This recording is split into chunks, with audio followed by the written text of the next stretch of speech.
옛날 옛적 프랑스의 한 작은 마을 근처에 울창한 숲이 있었습니다. 숲은 대를 이어 주민들에게 신비롭고도 경이로운 장소로 여겨졌습니다. 그 중심에는 특별한 장소가 있었습니다. 바로 황금빛 실로 짜여진 마법의 거미줄이 있는 커다란 고목나무였습니다. 주민들은 이 마법 거미줄이 소원을 들어준다는 전설을 믿었습니다. 마을에 사는 꼬마 줄리엣은 매일 밤 숲속 고목나무에 가보는 꿈을 꾸곤 했습니다. 그녀는 언제나 이 이야기에 매혹되어 있었고 언젠가 자신의 눈으로 거미줄을 보고 싶다는 소망을 품고 있었습니다.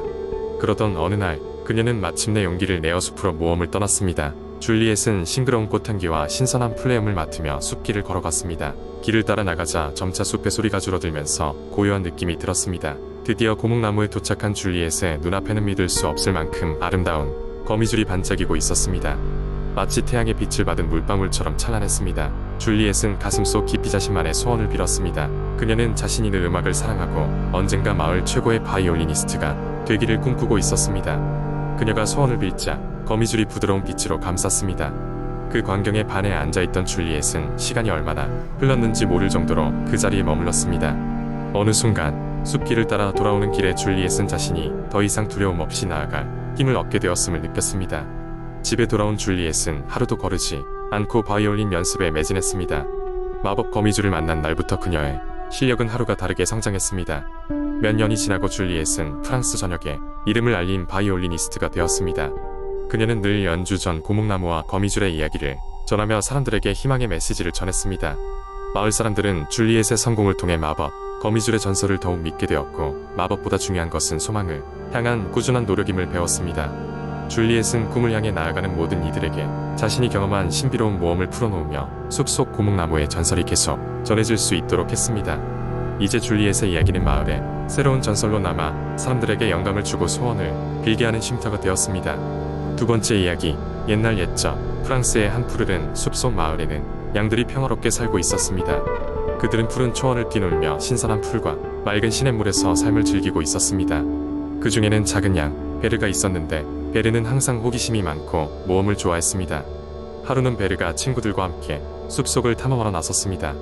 그들은 숲 가장자리에 있는 울창한 잣나무 숲을 지나 더 깊숙이 들어가게 되었습니다. 그곳에서 베르는 다른 양들이 보지 못한 빛나는 나뭇잎을 발견했습니다. 그곳은 무언가 특별한 비밀을 간직하고 있는 듯 보였습니다.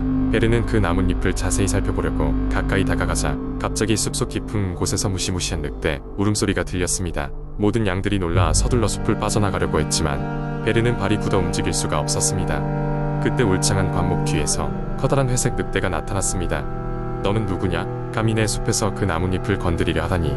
늑대가 으르렁거리며 말했습니다. 베르는 무서웠지만 용기를 내어 말했습니다. 저는 베르라고 합니다. 우리는 그저 탐험을 하던 중이었어요. 나뭇잎이 너무 아름다워서 보고 있었습니다. 늑대는 베르의 담대한 태도에 흥미를 느꼈습니다. 내가 감히 지혜로운 늑대의 숲에 들어와 용기 있게 말하다니. 그 용기에 보답하겠다. 그 나뭇잎을 보존할 수 있는 비밀을 알려줄 것이다. 라고 말하면서 늑대는 중요한 비밀을 속삭였습니다.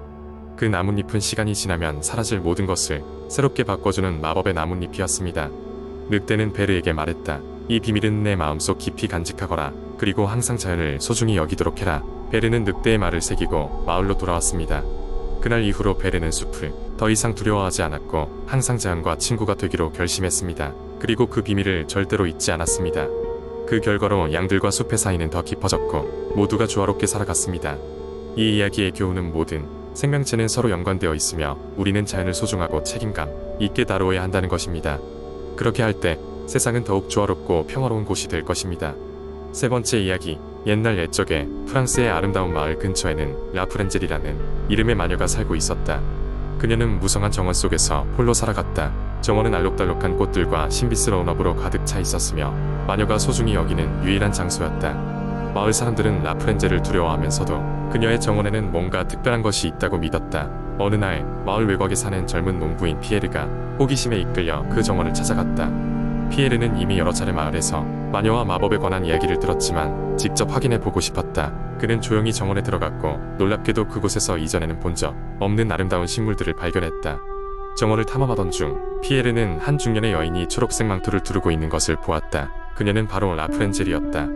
피에르는 그녀에게 사과하며 정원에 들어온 이유를 설명하고 허락 없이 들어와서 죄송하다고 말했다. 라프렌젤은 피에르의 솔직함에 미소 지으며 자신을 찾아오는 용기를 칭찬했다. 라프렌젤은 피에르에게 자신의 정원의 비밀을 일부 공개하기로 결정했다. 그녀는 그에게 한 가지 특별한 허브를 보여주며 이 허브가 치유의 힘을 지녔다고 설명했다. 피에르는 그것이 마을에 큰 도움이 될 것이라고 생각하며 허브를 가져갈 수 있냐고 물었고, 라프렌젤은 허락하며 가르쳐주지 않은 비밀은 더 많은 위험이 따를 수 있다고 조언했다. 피에르는 라프렌젤과 몇 시간 동안 이야기를 나누었고, 돌아오는 길에 감사의 표시로 정원에 꽃을 조심스럽게 가져왔다. 그 후로 마을 사람들은 피에르의 말을 믿고 라프렌젤의 정원을 멀리하며 리스펙트를 표하게 되었다. 세월이 흘러 마을에서 라프렌젤은 신비로운 멘토로 불리게 되었고, 그녀의 정원은 그 누구의 것도 아닌 마을과 함께 성장해 갔다. 라프렌젤은 더 이상 외롭지 않았고, 피에르와 마을 사람들은 그녀의 지혜로부터 배우며 평화로운 삶을 이어갔다. 이러한 이유로 라프렌젤의 비밀 정원은 단순한 신화가 아닌 교훈을 남긴 이야기로 전해 내려오게 되었다. 네 번째 이야기. 옛날 예적 프랑스의 한 작은 마을에 루나라는 이름의 어린 소녀가 살고 있었다. 루나는 항상 새로운 모험을 꿈꾸며 작은 집과 넓은 정원을 갖고 있는 가족과 함께 평화로운 생활을 하고 있었다. 그녀의 가족은 주로 정원에서 자급자족하는 생활을 하며 신선한 채소와 과일을 갖고 근근히 생활을 이어갔다. 어느 날 루나는 정원 한쪽에서 아직 한 번도 봐본 적 없는 특이한 양파를 발견했다. 그 양파는 보라색과 금빛이 어우러진 이상한 광채를 발하고 있었다. 호기심 많은 루나는 양파를 조심스럽게 뽑아내고 그것을 탐구하기 시작했다. 그날 밤 루나는 깊은 잠에 빠졌고 꿈속에서 신비한 목소리를 들었다. 루나, 내가 발견한 양파는 마법의 양파란다. 그것은 너에게 소원을 이룰 수 있는 힘을 줄 거야. 목소리는 부드럽고 따뜻하게 그녀에게 속삭였다. 다음 날 아침에 일어난 루나는 꿈에서 깨어나자마자 양파를 들고 정원으로 나갔다. 그녀는 양파를 손에 들고 조심스럽게 말하기 시작했다. 이 양파가 정말 마법의 양파라면 우리 가족에게 풍요를 가져다 주세요. 그녀가 말을 마치자 양파에서 짙은 향기가 퍼져나왔고, 그 향기는 온 정원을 감쌌다. 그 후로 며칠이 지나자 루나의 가족이 가꾸던 정원은 놀랍도록 변화하기 시작했다. 모든 작물은 몇 배나 더 풍성하게 자라기 시작했고, 정원은 배고픈 이웃 주민들이 와도 나눠줄 만큼 풍부한 식량을 생산하게 되었다. 사람들은 점점 루나의 가족을 찾아오며 도움을 받았고, 마을 전체의 행복과 풍요로움이 넘치게 되었다. 하지만 마법의 힘을 사용한 후 루나는 어떤 어려운 결정도 쉽게 내릴 수 없음을 깨달았다. 그녀는 그 이후에 항상 모든 이에게 도움이 될 방법을 고민했고, 양파의 힘을 남용하지 않기로 했다. 그녀는 정원이 더욱 풍요롭게 변하는 것을 즐기면서도 자연의 진정한 선물과 마법의 차이를 깨닫고 감사하는 마음을 잊지 않았다. 시간이 지나 루나는 어른이 되었고, 그녀의 정원과 함께 자란 아이들은 결국 새로운 소망과 꿈을 품게 되었다. 루나가 남긴 지혜와 절제의 가치는 마을 사람들에게 영원히 기억될 것이었다. 그리고 그 이야기는 여러 세대를 통해 전해져 내려오며 사람들이 진정으로 필요한 게 무엇인지 생각해 보게 하는 교훈으로 남게 되었다. 다섯 번째 이야기. 옛날 옛적 초록의 들판과 푸른 하늘 사이에 작은 마을이 있었습니다. 그 마을의 이름은 샹보르였고, 그곳 사람들은 모두 평화롭게 살고 있었습니다. 마을 바로 근처에 커다란 숲이 있고, 그 숲 속에는 오랜 세월 동안 닫혀 있던 신비로운 성이 하나 있었습니다. 사람들은 그 성을 마법의 성이라고 불렀습니다. 왜냐하면 성 주위에는 항상 신비한 힘이 감돌고 있었기 때문입니다. 마을 사람들은 성과 관련된 여러 가지 전설을 가지고 있었지만 아무도 그곳에 들어가 본 적은 없었습니다. 그곳을 탐험한 사람들은 모두 신비한 일들을 경험하게 되어 다시는 돌이킬 수 없다는 이야기가 전해졌기 때문이지요. 하지만 그러한 경고는 어린 소년 루이에게는 큰 흥미로 다가왔습니다. 그는 항상 모험을 꿈꾸며 자랐고, 특히 마법과 관련된 이야기에 매료되었습니다. 어느 날 루이는 숲속으로 들어가 성으로 향하기로 결심했습니다. 그는 어머니의 만류에도 불구하고 자신의 용기를 시험하고 싶었습니다. 루이는 새벽녘에 몰래 집을 나서 숲으로 향했습니다. 빽빽한 숲속으로 들어가자 그의 주변은 금방 어둡고 신비로워졌습니다. 그는 마치 숲 자체가 그를 안내하는 것 같은 느낌을 받으며 걷기 시작했습니다. 숲속 깊숙이 들어갈수록 루이는 귀여운 동물들과 만나게 되었습니다. 그 동물들은 루이를 마치 오랜 친구처럼 따르며 그를 맞아주었습니다. 몇 시간을 걸은 끝에 루이는 드디어 마법의 성에 도착했습니다. 그는 성이 상상보다 훨씬 큰 규모에 놀랐습니다. 고풍스럽고 우아한 디자인의 건축물은 마치 시대를 초월한 고요함을 발산하고 있었고, 성문은 루이가 다가가자 천천히 열리기 시작했습니다.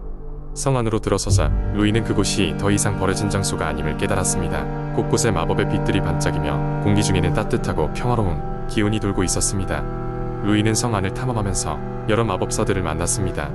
그들은 성이 오랜 세월 동안 마법사들의 안식처로 사용되어 왔으며 그들이 자연과 조화를 이루며 살아가고 있다고 설명해 주었습니다. 루이는 마법사들에게 마법을 배우고자 하는 자신의 열망을 밝혔고, 그들은 그의 열정에 깊은 인상을 받았습니다. 마법사들은 루이에게 여러 지혜와 기술을 가르쳐 주었고, 그는 빠르게 배워나갔습니다. 몇 년이 지난 후 루이는 자신도 마법사로서 큰 성장을 이루어 마을로 돌아왔습니다. 루이는 마을에서 쓸모있는 마법을 활용하여 사람들의 문제를 해결하고 그들의 생활을 개선하는 데 이바지했습니다.